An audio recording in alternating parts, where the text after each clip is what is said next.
one thing that's been bouncing around my head for a good while now has been an observation I've made on the left versus the right. And one thing I've noticed about people on the left is whatever they're accusing the right of doing, they themselves are the best example of that.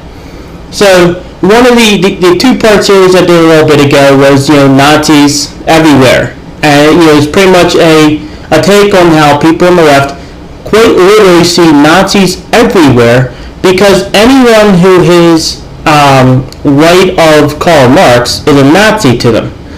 So, but the thing is, when you actually look at how the Nazis operated, and I'm holding off the Holocaust on this because I don't want to go quite that far to it yet, because they're nowhere near actual Nazis on that. But when you look at who's acting closer to being like a Nazi, it is people on the left, because the way the Nazis operated was they got people to violently push their objective and their viewpoint, and that is exactly what you get on the left. You have these like the Antifa, and you have Black Lives Matter, who either call for violence or actually do violence against other people who in some cases they even think you disagree with them.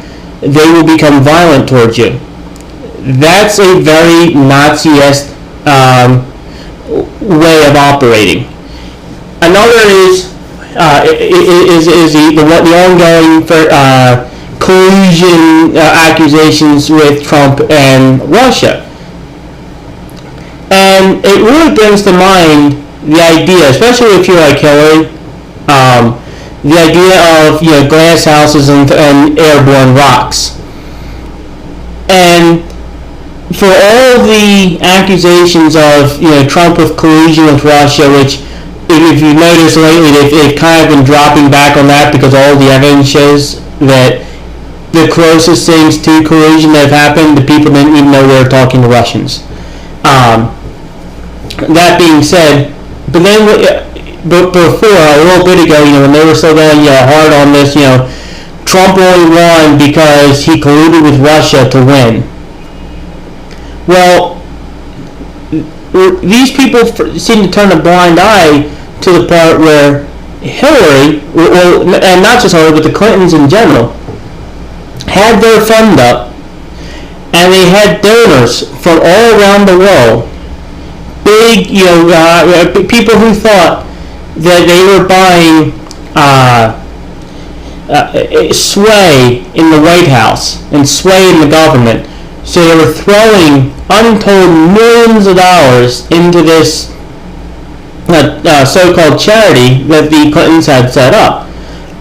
And very interesting enough, right after Hillary lost the election, all of a sudden all of her donations dropped off.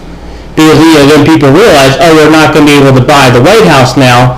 The person who we've been paying isn't the one who's in the White House. And I wouldn't be surprised if a lot of these people were demanding refunds.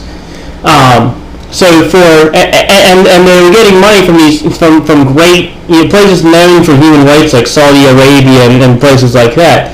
So when you talk colluding with other nations, particularly with money from other nations, it pretty much starts and stops at Hillary Clinton with this last election.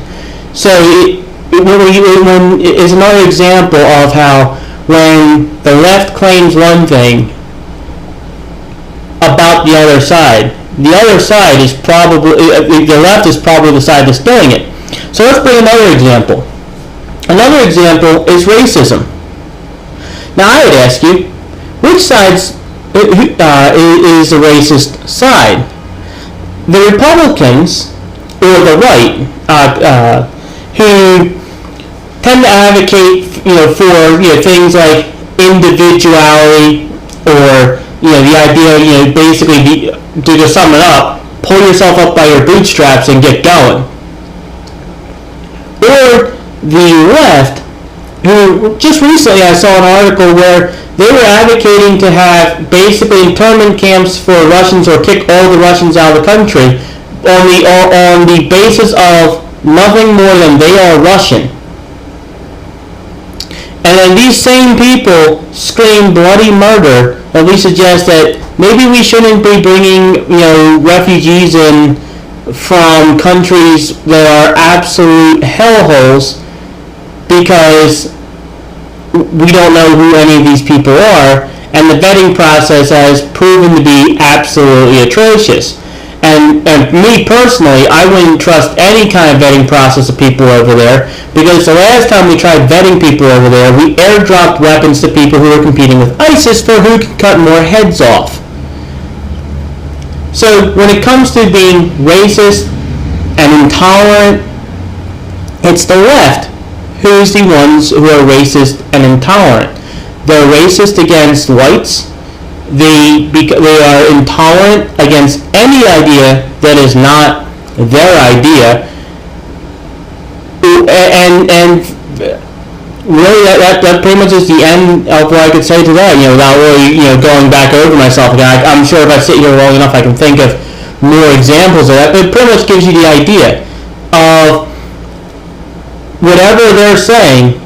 If you look at them, and you look at them objectively, not through the rose-colored glasses of being one of them, you realize that they're simply projecting themselves onto others. And I guess it's a similar concept that I'll get into with my next video on the left and guns. But it's a very similar concept to how they many times will how they have like this fear of people having guns and then becoming mass murderers. It's like, well, hold on.